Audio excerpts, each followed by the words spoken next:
Hi, Lyndon here.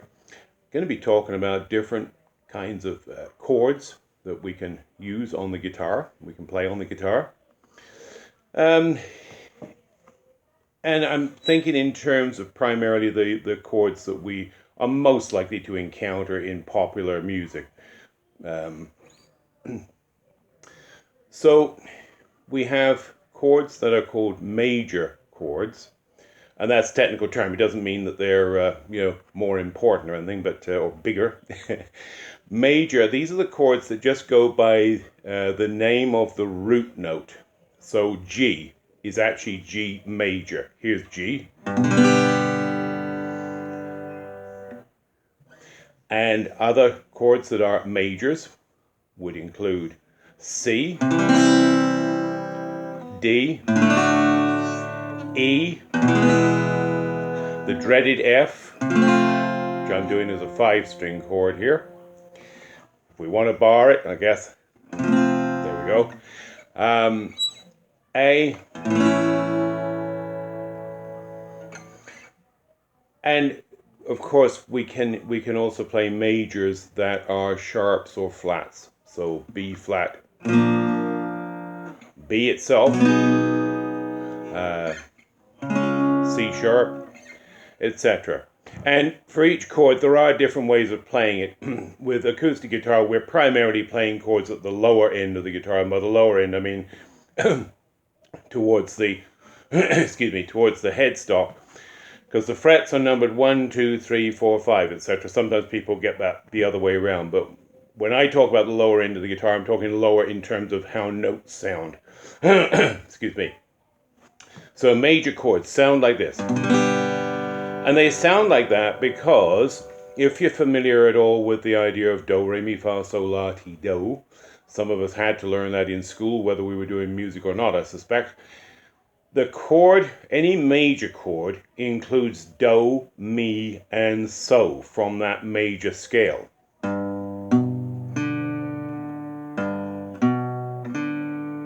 Okay, now on the guitar has 6 strings, so some of those notes we can double up. Okay, so in G, we actually have a do here, G. We have another G here, so another do, and another G here.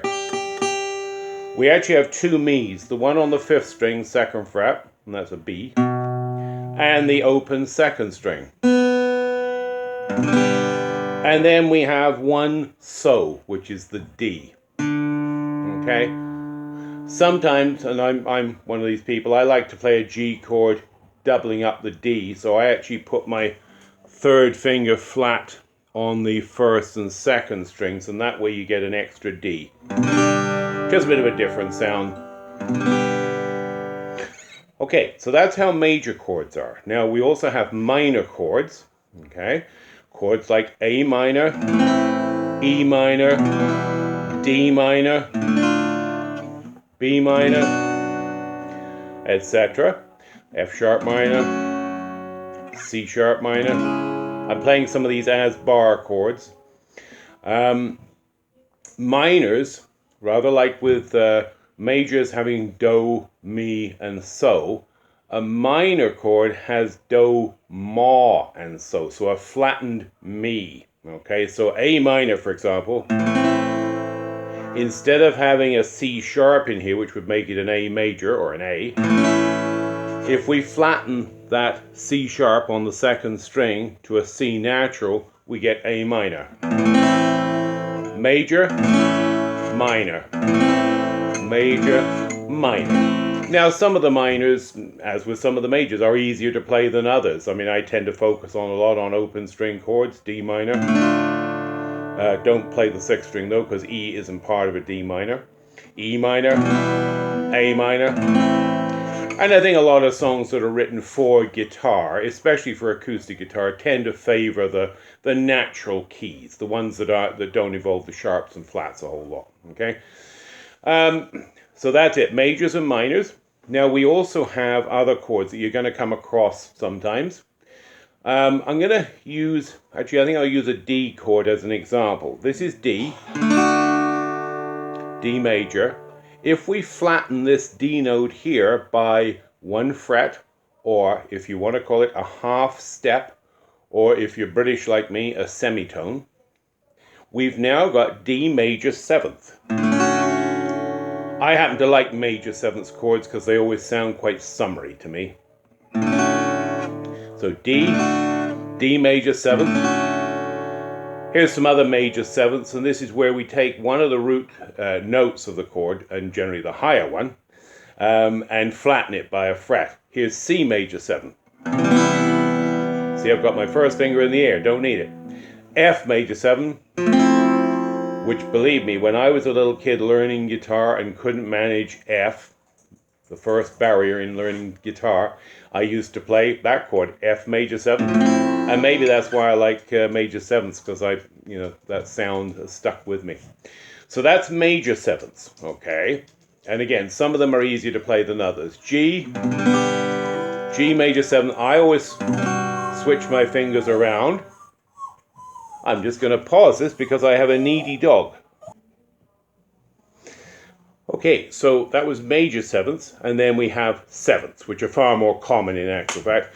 And what we mean by a 7th is where we've taken the root note of a chord, the higher root note generally, and flattened it by 2 frets, or a tone, or a step. Okay, so again, I'll use D as an example. So here's D. Now, just to say again, if I flatten it by 1 fret, I get D major 7th. If I flatten it by 2 frets, I've got D7.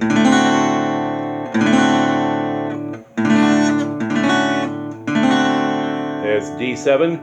Here's G7. Apparently the first chord George Harrison of the Beatles learned to play. Here's A7. Now I know it's kind of hard with my thick fingers to see what I'm doing here. I play an A with 2nd, 3rd, and 4th fingers, which I think I learned to do from Bert Whedon's Playing a Day book.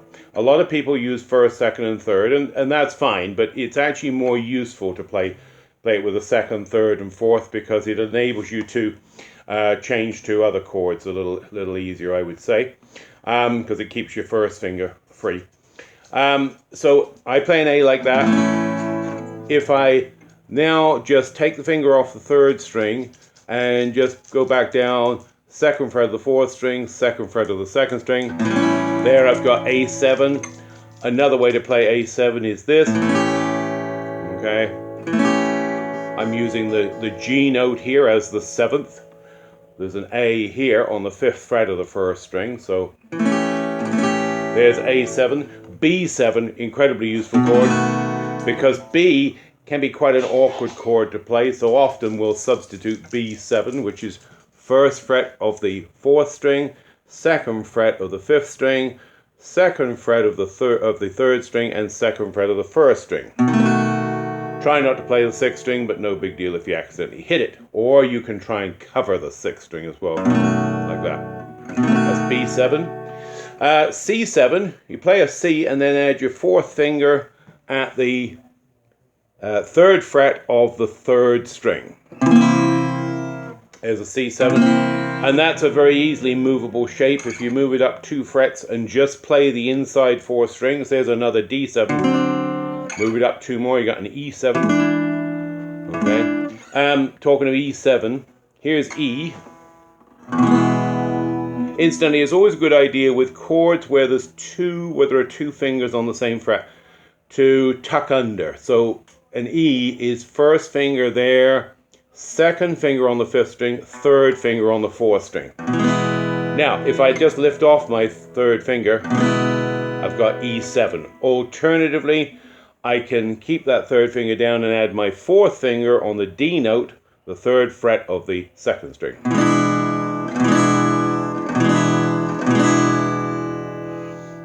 Okay, so those are some 7ths. Okay, so we've done major 7ths and 7ths. Just to go one step forward, one step more, I'll just quickly talk about 6th. And again, I'll use the D as an example. D, major 7th, 7th. If you flatten that note by 1 more, you've got D6. Same with G. G, major 7th position, 7th, take it off entirely, G6. Okay, for A, 6, we do this. We're catching that F sharp note on the 1st string, 2nd fret. Okay, so that was just kind of in passing. Talking about 7ths though again, we also have minor 7ths. Now minor 7ths are built on a minor chord. So here's A minor. If you lift off your 3rd finger, you've got A minor 7th. Alternatively, you can put your 4th finger on the 3rd fret of the 1st string. That's a minor 7th. E minor 7th you'll love if you don't already know it, because we play E minor like this, 2 fingers, just lift off your 3rd finger, and there's E minor 7th. Okay, any others while I'm there? Well, D minor 7th, you have to actually play it like a little F, because we take that D note here down to C. So it's like playing the dreaded F, only without needing to put down your 3rd finger. Anyway, hope that's of some use. So we've looked at major chords, etc., minors, and some major 7ths, some 7ths, 6ths we mentioned, and minor 7ths. There we go. I'll actually play a minor 7th. There we go. All right. So there we go. A few different chords on the guitar. Have a great day.